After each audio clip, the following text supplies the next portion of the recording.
Então vamos nós. A gente vai então começar a disciplina, como eu falei, essa primeira semana e a semana seguinte, né, a semana que vem, com um conteúdo mais básico mesmo, né, com um conteúdo mais inicial sobre API, sobre o básico de API, começando com HTTP, entendendo a ideia de API, de REST, aí para a gente depois chegar a fazer um pouquinho mais de coisas mais interessantes.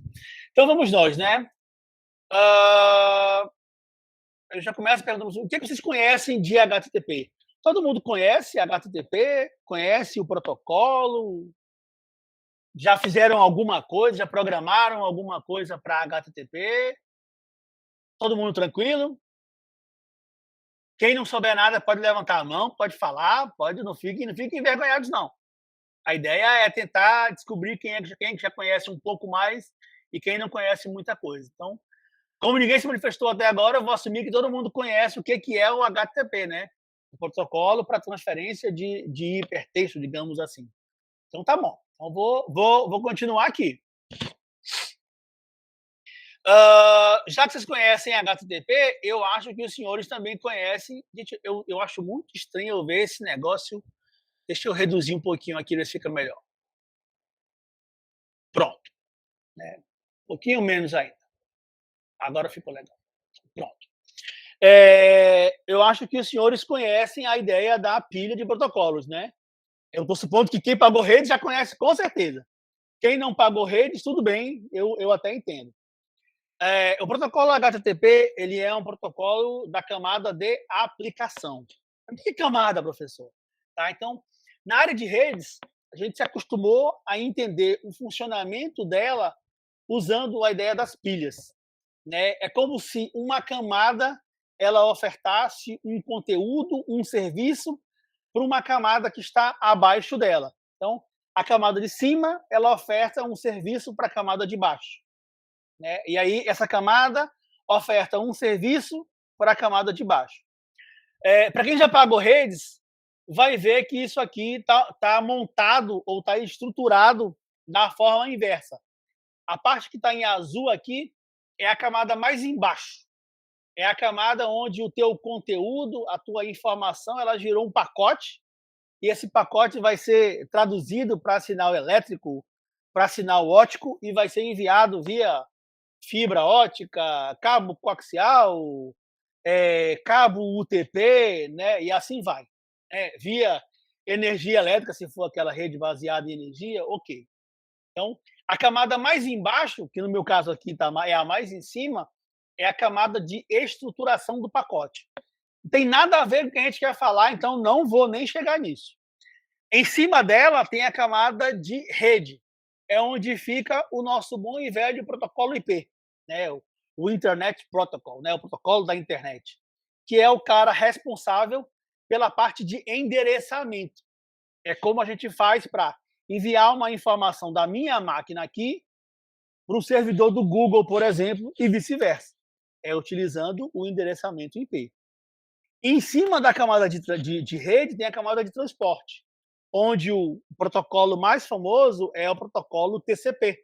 Né? É um protocolo que também ajuda no endereçamento, mas ele faz o transporte tanto da máquina para máquina, mas para um ponto específico, uma porta, no caso. Lembrando que o IP, que é o protocolo da camada de rede, ele é um protocolo dito sem conexão. Né? Desculpa, sem estado, né? Eu não garanto o que está acontecendo com a minha informação. E já o protocolo TCP, ele faz isso. Ele é um protocolo que tem estado, né? Que ele garante a tua comunicação. A tradução, assim, o exemplo mais chulo possível antigamente a gente tinha um negócio chamado telegrama. Então você mandava para o correio lá a tua mensagem e o correio talvez entregasse ela para o destinatário. É mais ou menos assim que funciona o IP. Tá? Você joga esse negócio na rede, diz: rede, eu quero encontrar o Google. Alguém sabe onde é que está o Google? E aí o negócio começa a funcionar até chegar no Google. Pode ser que nunca chegue no Google. Já o TCP não. O TCP ele funciona como uma ligação telefônica. Né? Então você quando pegando telefone convencional, tá? Quando você tira o telefone do gancho, que você tem aquele sinal ali de que pode fazer a ligação, e você disca, né? Você está criando uma conexão até o outro lado. Quando a pessoa do outro lado atende o telefone, eu tenho um circuito fechado. Eu tenho uma comunicação estabelecida. É isso que faz o protocolo TCP. E em cima do TCP vem o protocolo HTTP, que é o protocolo que faz o transporte de conteúdo nesse padrão de hipertexto aí. E em cima do HTTP está de fato aquele conteúdo que eu estou querendo fazer o envio. Agora sim, né? Olhando da forma mais correta, mais tradicional, nós temos, pensando que tudo isso aqui é uma pilha de protocolo utilizada para a web, né? Eu tenho como conteúdo HTML, o CSS, as minhas várias APIs, JavaScript. Eu tenho um monte de conteúdos ali em cima que são manipulados, escritos pelo usuário, pela aplicação, pelo serviço.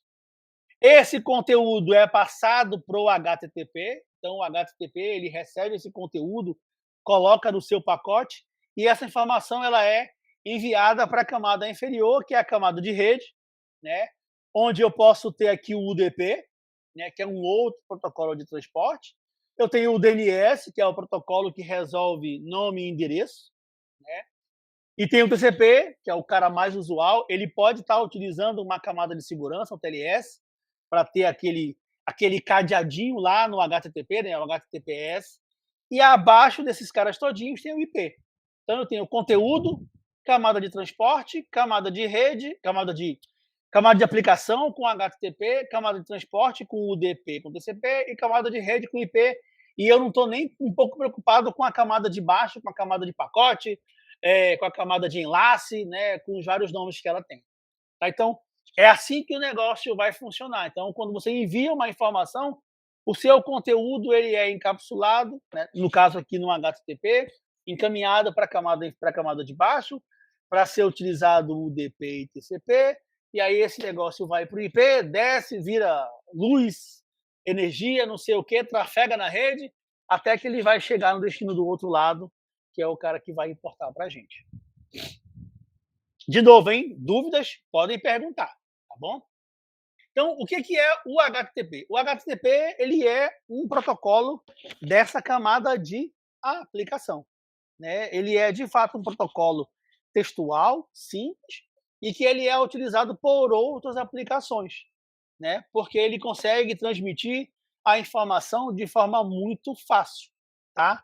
O HTTP, como ele está na camada de aplicação, ele não tem qualquer preocupação, né, cuidado em como é que a informação vai ser transmitida. A preocupação do HTTP é como é que eu recebo a informação que me é enviada da camada de cima, né, do conteúdo. Como é que eu consigo colocar essa informação de forma que ela fique entendível? Não estou preocupado como é que esse negócio vai ser enviado via TCP, via IP, se a rede é uma rede de fibra ótica, de cabo HTT, de cabo UTP, isso não interessa, tá? O padrão de comunicação do HTTP é sempre utilizar a comunicação confiável através do TCP. Mas nada impede que você faça a comunicação via UDP. Se o teu cliente e o teu servidor receberem, funcionarem, utilizarem UDP para enviar HTTP, nada impede que funcione. Não se usava UDP porque antigamente os meios de comunicação eram muito ruins. Então você tinha uma perda muito grande de informação. Hoje em dia, com o uso de fibra por tudo que é lado, a perda de comunicação, a perda por ruído, interferência, quase não existe. Acho que é 1 bit perdido a cada 10 elevado a 19, né? Algo do tipo assim, a menos 19, entendeu? É muito. Então você perde muito pouco. Só que o padrão se convencionou a usar o TCP, então todo mundo entende que é HTTP, TCP e IP, tá? Esse é o padrão. É o que a gente vai utilizar aqui na disciplina também, tá? Até porque na prática do mundo real, APIs web todas estão configuradas sobre TCP, tá? Ah, e aí o que acontece é que, embora seja um protocolo ali dos anos 80, ele foi evoluindo e hoje ele é a principal forma de trafegar informação na web, na internet, é utilizando o HTTP, tá?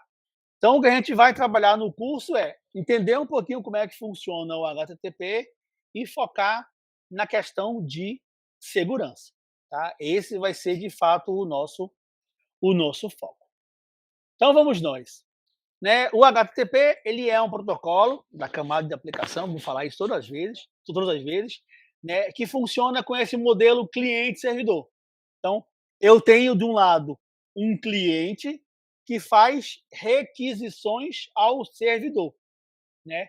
E o servidor responde ao meu cliente aquela requisição que foi feita a ele. Nada impede também, acontece em alguns casos, que o servidor faça uma requisição ao cliente e o cliente responda também, tá? O servidor, quando você fala em servidor, né, você já imagina de fato uma máquina, né, uma VM, onde eu tenho um serviço funcionando e esse serviço está lá ouvindo, utilizando o protocolo HTTP. Quando eu falo cliente, o negócio muda um pouquinho de figura, né? O cliente ele pode ser um aplicativo, né? Ele pode ser uma pessoa usando um aplicativo, usando um navegador web, pode ser um sistema que se comunica com um servidor usando HTTP. Ele pode ser um proxy, tá? Então tem vários elementos que representam um cliente. De forma geral, um cliente HTTP ele é conhecido como user agent, né? Ele é o agente do usuário.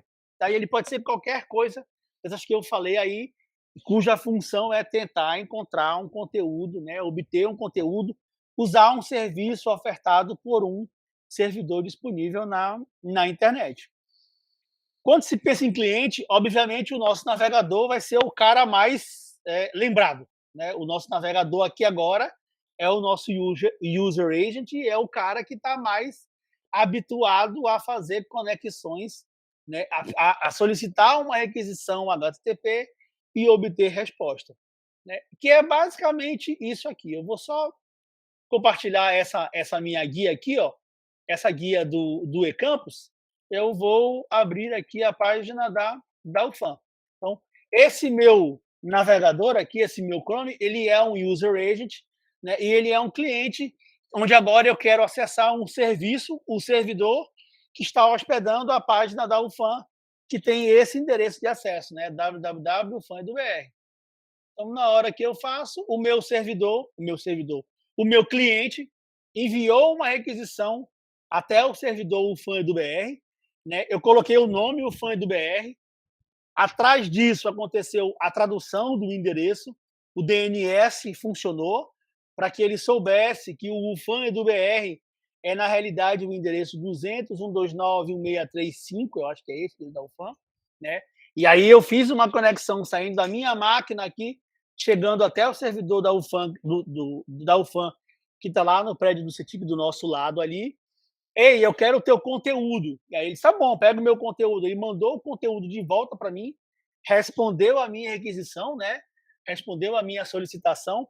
O meu navegador começou a receber o conteúdo que ele me enviou, conteúdo em HTML, em JavaScript, em CSS, o que for lá, renderizou e aí montou essa minha página aqui, bonitinha, que é a página da UFAM. Tudo bem? Voltando para cá, então. Então, é assim que funciona a ideia do protocolo HTTP. Ele é um protocolo, né, configurado, preparado para funcionar com essa ideia de request response. Eu faço uma requisição, obtenho uma resposta. Eu posso obter mais de uma resposta. Então, faço uma requisição, uma resposta, resposta, ou requisição, resposta, resposta. Tá? Sempre funciona assim. O cliente faz a requisição e o servidor responde com aquilo que é relevante, aquilo que foi de fato solicitado pelo cliente, tá bom? Falando sobre o cliente, né? O cliente, o nosso user agent aí, né? Ele é qualquer ferramenta que vai atuar como se fosse o nosso usuário final, fazendo uma requisição. Servidor web, o nosso celular, o nosso aplicativo que está no celular lá, seja ele do que for, o grosso dele, grande parte deles vai estar utilizando o HTTP como protocolo, então eles vão funcionar como um user agent, como um cliente que está utilizando lá. Então, de forma geral, eu até acho que eu expliquei quando eu mostrei a página da UFAM ali, né, o nosso user agent, o nosso browser, de forma mais prática aqui, ele faz uma requisição ao servidor dizendo, olha, eu queria acessar o teu conteúdo, eu queria que você me mandasse o teu conteúdo em HTML, né, eu quero acessar o www.ufam.br, né, então subentende-se que vai ter lá um index PHP, um index HTML, algo do tipo assim, e eu vou receber esse conteúdo. E aí o servidor diz, ok, tu quer falar comigo, né? Então eu vou te encaminhar o meu conteúdo. E aí o servidor devolve para o cliente, para o browser, esse monte de informação que está lá. As informações que representam essa página inicial da UFAM, né? Vai mandando todo o conteúdo e aí o browser, conforme vai recebendo esse conteúdo, ele vai renderizando, ele vai processando para montar o que é figura, o que é vídeo, o que é JavaScript, que ele tem que executar alguma coisa. Aí ele tem que fazer uma conexão externa ao Face, ao Google, para contar lá mais um acesso. Então, tudo isso vem na página e aí o navegador, o browser aqui começa a renderizar, a processar e aí começa a exibir o conteúdo da página que ele mesmo fez a solicitação, tá?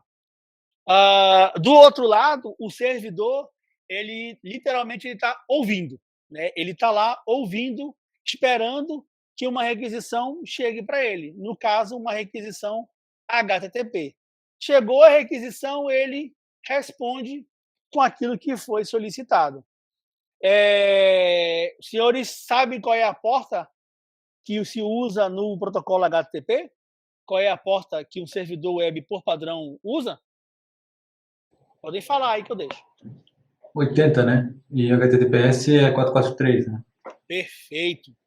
Tá? Então, lembra que o TCP é o protocolo da Câmara de Transporte e ele funciona com portas. Então, o endereço da UFAM, o endereço IP da página da UFAM é o 200.129.163.5, eu acho que é isso. Mas o servidor web, ele está ouvindo, esperando uma requisição na porta 80. Se tiver configurado aquele modo seguro com o TLS, a porta é a 443. Então, o servidor está lá, literalmente ouvindo alguém pedir alguma coisa dele, esperando uma requisição. Sempre que chega uma requisição, lá na porta 80 ou na porta 443, ele não atende aquela requisição naquela porta. Porque se ele atender a requisição naquela porta, ninguém mais consegue falar com ele, porque ele está com a porta ocupada. Então, o que ele faz é, chegou uma requisição para mim, ele cria uma outra porta, ele aloca, na realidade, uma outra porta acima do endereço 1024, e aí a tua requisição é direcionada para essa porta. Aí você está falando com o servidor da UFAM, com o 200.129.163.5, 2 pontos na porta, sei lá, 1025. Tá? Então, e aí o servidor volta a ouvir na porta 80. Né? Ele nunca pode ficar atendendo a requisição na porta oficial, porque senão ele só vai atender uma requisição por vez. Aí o negócio não funciona. Aí o negócio não tem escala. Tá? Então ele está lá ouvindo, chegou uma requisição, ele aloca uma porta fora do convencional, acima de 1024, 23 ou 24, estou na dúvida agora, e aí joga para lá e você consegue falar com o servidor à vontade. Antigamente, por padrão, um servidor HTTP ele conseguia atender 150 requisições simultaneamente. Isso, como faz muito tempo que eu não instalo servidor web, isso deve ter mudado consideravelmente, tá? Deve ter servidores aí que atendem milhares de requisições ao mesmo tempo. Tá? E ainda mais se você utilizar alguma forma de balancear a carga, aí é que o negócio vai embora. Tá? Então, a função do servidor é esperar a requisição, chegou, trata aquela requisição, processa e devolve respondendo aquilo que foi permitido. Tá? Então, ele é um serviço que está lá ouvindo, o precisor respondeu. Uma coisa que vocês vão ouvir muito falar por aí é a terminologia de front-end e back-end. Então, aquilo que o nosso navegador está vendo, né? De novo aqui, ó, a página oficial aqui da UFAM, isso é o nosso front-end, é aquilo que está exibido ali, que tem HTML, JavaScript, sei lá, Canvas, tem um monte de bagulho aqui, CSS, está aqui. O que a gente não vê, aquilo que está oculto lá atrás, é o back-end. Né? Então, tem um servidor de banco de dados lá, um SQL, um NoSQL, pode ter um serviço que faz autenticação, um serviço que faz armazenamento. Então, aquilo que você não vê na página web é o nosso back-end, e aquilo que é mais visível, né, que você consegue ver pelo teu user agent, é chamado de front-end. Então, para deixar mais claro ainda como é que o negócio vai funcionar. O nosso navegador, que está aí como front-end, né, vendo aquilo que ele faz uma requisição até o nosso servidor, que é lá o back-end, recebe a requisição, valida a requisição e devolve o conteúdo que foi solicitado. Né? E aí o browser pode ficar enviando novas requisições, pedindo mais conteúdos, né? E o servidor processa e devolve. Tá? Aí chega no ponto que ele diz, agora eu consigo montar a minha página já. Já chegou parte do conteúdo, a parte principal, agora eu consigo montar. Aí o navegador começa a renderizar, né? E diz, opa, isso aqui se encaixa aqui, essa figura vem nessa posição, isso aqui eu preciso executar para poder buscar uma resposta do servidor da AWS, do Google, do Twitter, de não sei o quê, para poder a página, de fato, ficar visível e apresentável ao usuário. Então, assim, bem prático mesmo, estou aqui com o meu navegador, com o meu celular, querendo ver um conteúdo, fui lá no navegador, digitei lá o endereço, o fone do BR, e aí o cara começou. Né? Ele pediu um arquivo de layout, aqui o layout CSS, chegou lá no servidor, o servidor devolveu para ele o arquivo para ele poder trabalhar. Eu percebi que chegou no meu HTML a definição de uma imagem, então vou pedir essa imagem do servidor, ele vai me enviar ao servidor. Tinha um vídeo aqui, aí esse vídeo ele não fica no servidor web, ele fica num outro servidor, então eu vou pedir um vídeo desse outro servidor aqui. Tinha uma propaganda aqui, um advertisement, então eu vou também fazer conexão a esse cara e pedir. Tá? Então, uma conexão à página web, ela funciona desse jeito. Né? Eu faço requisição, recebo resposta, faço requisição, resposta, até que eu consiga, de fato, montar o conteúdo como um todo. Tudo bem? Vamos nós. Fechamos essa parte inicial aí.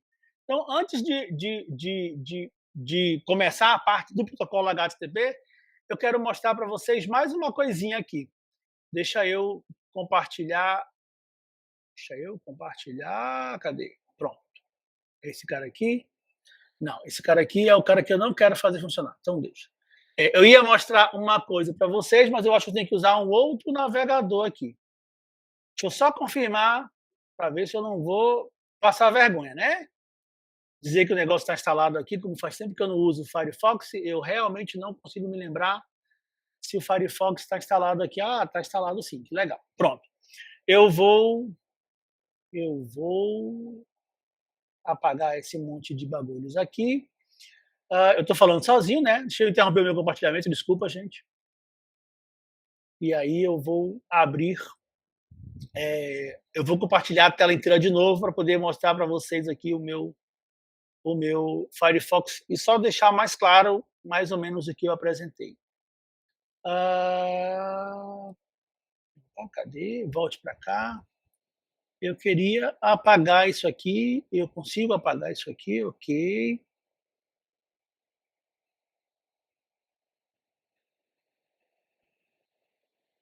Apague, meu filho.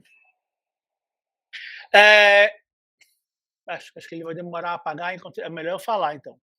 Isso aqui é um plugin chamado Lightbeam. Tá? Ele tem para Firefox, tem para Chrome. Aqui no Chrome ele abre tipo um pop-up. Né? E eu acho que ele aqui, como aba do navegador, ele é mais interessante. O que esse plugin faz? Toda vez que você abre uma página web e o plugin está ativo, ele mapeia as requisições que o teu navegador está fazendo aquele servidor web. Então, vou tentar baixar um pouquinho, espero que eu consiga aqui baixar, porque tem muito bagulho aberto aqui. Cada círculo maior desse aqui é um site que eu abri, tá? E cada triângulozinho desse é algum serviço que está vinculado àquela página. Então aqui deve ter, aqui é 2, 3 milhas, com certeza, né? E 2, 3 milhas ele deve ter um serviço do Google para contagem de acessos, um serviço do Face para não sei o quê. Então, toda vez que esse plugin ele mostra essa correlação completa aqui, ó, esses dois sites aqui, ó, eles compartilham grande parte dos mesmos serviços. Então, esse plugin ele meio que te mostra como é que essa questão de publicidade na internet, né, de advertisement, ela é consolidada. Tem grandes empresas e muitas empresas, e o pessoal meio que compartilha informações. Não estou dizendo que de fato tem informação pessoal compartilhada, mas a gente percebe claramente que, seja um site pequeno ou um site grande de e-commerce, algo do tipo, sempre eu vou ter ligações de certas empresas, conhecidas ou não desconhecidas, que fazem somente anúncios puros. Tem outras que trabalham com segurança, fazem questão de login, fazem questão de autenticação, de validação, mas tem um mercado muito grande de serviços, de empresas que atuam nisso aí. Só que quando a gente abre o nosso navegador e chama lá o fã do BR, isso é transparente para a gente. A gente não consegue perceber que isso aqui tá acontecendo. Tá? Então, isso é um ponto legal. Eu realmente eu queria ter apagado e montado do zero, mas eu acho que vai dar um trabalhão para apagar, então não vou nem me estressar muito com isso, não. Vou voltar ao nosso conteúdo, que é o que nos interessa de fato agora aqui. É só baixar. Baixem depois ali o Lightbeam. Vocês vão ver como é que ele funciona, e que ele funciona muito bem para mostrar como é que o negócio tá acontecendo, como é que eu tenho troca de informação quando eu acesso um serviço. Vamos nós. Voltando aqui ao compartilhamento, vamos à parte então do HTTP, ao nosso servidor HTTP. Pronto. Então vamos nós. Eu já falei um pouquinho sobre o HTTP, né? Então o HTTP ele é o nosso protocolo da camada de transporte e ele é de fato muito simples. De novo, ele foi criado ali nos anos 80, comecinho dos 90. Então ele foi desenvolvido pensando para ser simples, né? Ele tem toda uma terminologia, uma forma de execução, de uso que é muito simples, e ele foi feito para ser lido por humanos.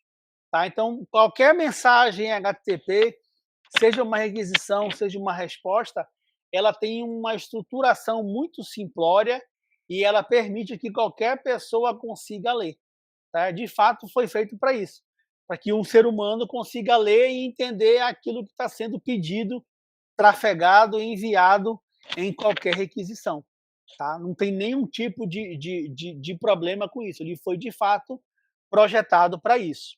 Uma outra coisa que tem no HTTP é que ele é extensível.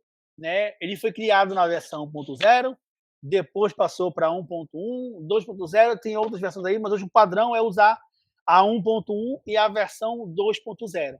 Tá? Então, ele é um protocolo que foi planejado para ser extensível.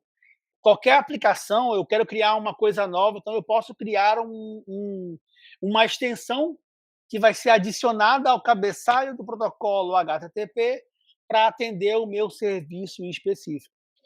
Funciona, desculpa, sem nenhum tipo de problema. Então, uma funcionalidade nova, né, algo que um servidor, que uma aplicação quer fazer, que um serviço quer fazer, ela é facilmente implementada no HTTP porque ele permite isso. Ele foi literalmente criado para isso aí. O HTTP ele é um protocolo sem estado. Então ele literalmente ele faz uma coisa e ele esquece. Ele faz uma coisa e esquece. Ele não sabe aquilo que ele já fez. É como se ele tivesse sempre com amnésia.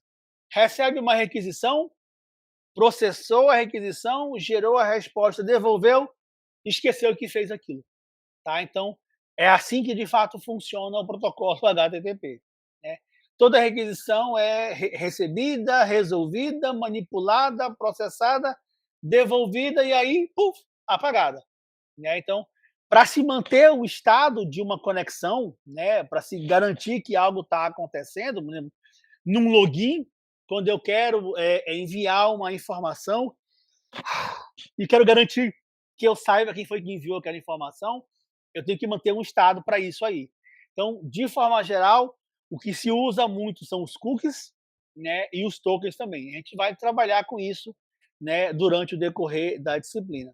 A tirinha ela é muito legal porque ela traduz essa ideia do que está acontecendo, né? Então, o servidor está lá e diz: opa, tudo bem, hi, eu sou um servidor, quem é você? Né? Aí o navegador do outro lado, opa, eu sou um navegador, né? E eu queria acessar essa informação aqui, esse documento, esse artigo. Aí eles, ah, tá, eu posso te ajudar, sim, vamos ver aqui rapidinho. Ah, eu estou vendo aqui que você é um browser que funciona no smartphone. Porque na hora que o navegador do smartphone fez a requisição, ele enviou junto com a requisição uma informação, um campo do HTTP chamado de User Agent, onde ele fala quem ele é. Eu sou um navegador do tipo tal, Chrome, Firefox, Safari, o que for da vida lá, versão tal. O meu sistema operacional é A, B, C. Então, ele que envia uma declaração de quem ele é. E aí o servidor recebe isso e entende. Ah, então você é um servidor, você é um navegador que está operando num navegador, no smartphone, né? E aí ele começa a responder ao navegador aquilo que ele pediu, aquele artigo, aquele documento.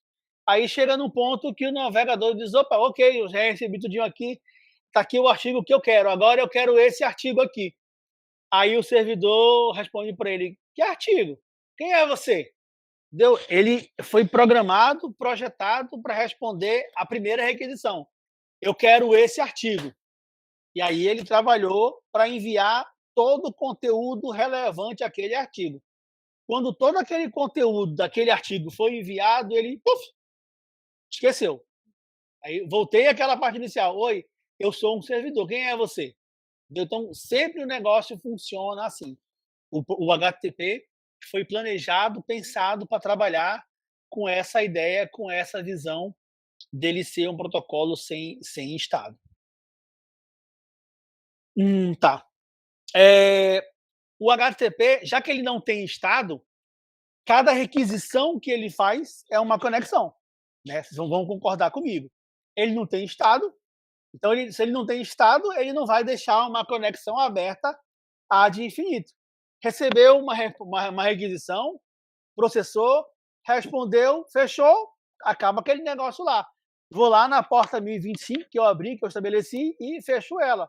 Então, ele é um protocolo que, como não tem conexão, como não tem estado, desculpa, ele sempre fecha ou pede para fechar as conexões, tá? Então, a versão 1.0 do HTTP era assim. Cada requisição ela era efetuada usando uma conexão separada, né? Então, eu tinha uma conexão para cada um dos meus das minhas requisições. Ah, eu quero receber um vídeo, uma requisição. Me manda uma foto, outra conexão. E assim ia, tá? Então, para cada coisa que eu pedia, eu tinha uma conexão nova sendo criada. Ok, funcionou, foi criado anos 80, anos 90, o negócio de fato era legal, a qualidade da conexão não era boa, então funcionava muito bem, obrigado. Mas aí, com a evolução tecnológica, esse negócio não é eficiente, né? Porque se eu estou fazendo uma conexão ao mesmo destino, por que eu preciso ficar abrindo várias conexões para esse mesmo cara? Eu já falei com ele inicialmente, então não tem por que eu estar criando várias conexões. E aí veio a versão 1.1, né, do protocolo HTTP, que introduziu a ideia de multiconexões. Né? Ele introduziu esse conceito de pipeline, né, onde agora eu consigo com uma única conexão, solicitar vários, fazer várias requisições, né, por uma única conexão, tá? Que acaba sendo muito mais eficiente do que eu ter uma conexão para cada coisa que eu estou querendo receber. E aí, na versão 2.0, o negócio, desculpa, gente, melhorou mais ainda, porque agora os caras permitiram multiplexar mensagens numa mesma conexão. Então, além de ter uma única conexão aberta, né, com a 1.1 eu tenho uma conexão aberta e envio uma requisição, envio a próxima e envio a próxima, né? Mas eu só envio a próxima quando a primeira chega, tá? É uma por vez. A minha conexão está ativa, mas envio, chegou a resposta e envio a próxima. Eu não gero uma nova conexão, mas eu tenho que esperar a outra chegar. Com a 2.0 não, eu posso multiplexar esse negócio. Então, na hora que uma resposta está chegando, uma outra requisição está indo, tá? Isso é muito mais ágil. Mas eu acho que hoje ainda a grande maioria dos servidores web instalados no mundo usam a versão 1.1, tá? Que é aí a mais usual. Como é que vai funcionar então uma conexão, uma requisição usando o nosso bom e velho HTTP? Né? Uma requisição HTTP ela sempre funciona num formato específico, né, que é um formato de uma URL, o Uniform Resource Location. Então, toda requisição HTTP ela vai nesse formato de URL, onde eu tenho o meu protocolo, né, ó, HTTP, esse é o meu protocolo que eu estou utilizando. Eu tenho o servidor que eu quero encontrar, o meu host, né, então eu quero encontrar o servidor. A minha porta que eu estou querendo encontrar, a porta ela está aqui em colchetes, porque ela não é obrigatória. Então, se eu não informo a minha porta, o meu cliente vai entender que eu estou procurando a porta 80, tá? Se eu estiver utilizando HTTPS, ele vai entender que eu estou procurando a porta 443, tá? Se o meu servidor usar uma porta específica que foi configurada para isso, sei lá, 8080, 8081, 1234, não sei, eu sou obrigado a colocar a minha porta lá. E tem também o caminho absoluto, né? O caminho do conteúdo que eu estou querendo encontrar, tá? Então, toda requisição HTTP ela vai nesse formato aqui. Eu vou dar o meu host, eu vou dar o meu protocolo. No nosso navegador, se a gente não informar o protocolo, ele assume que o protocolo é o HTTP, tá? E a gente é obrigado a colocar o host, a colocar o endereço, tá? Então, ó,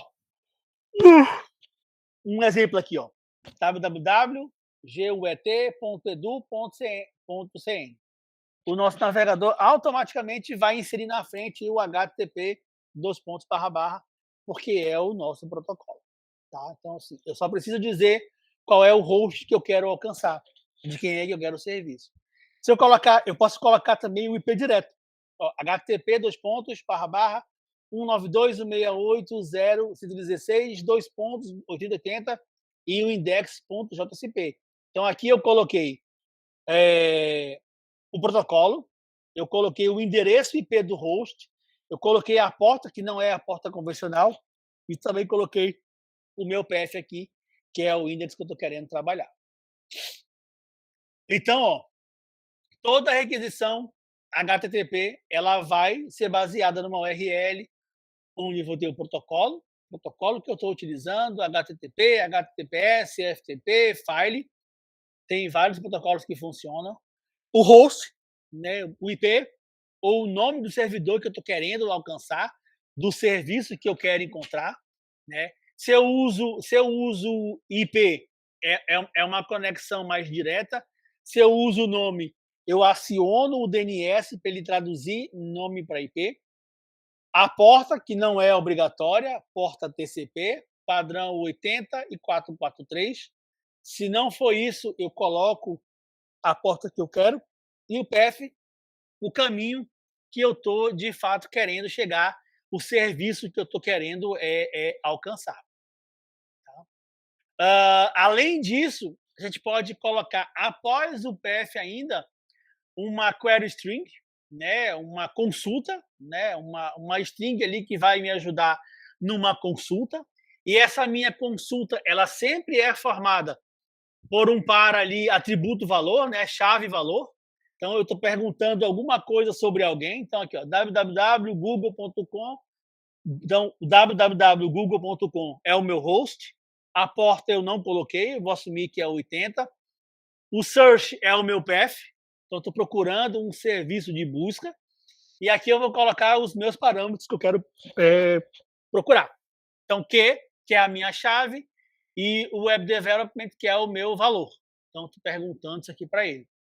Já no outro caso, eu estou perguntando direto quem é o Web Development por quê, e estou perguntando images para o IA também.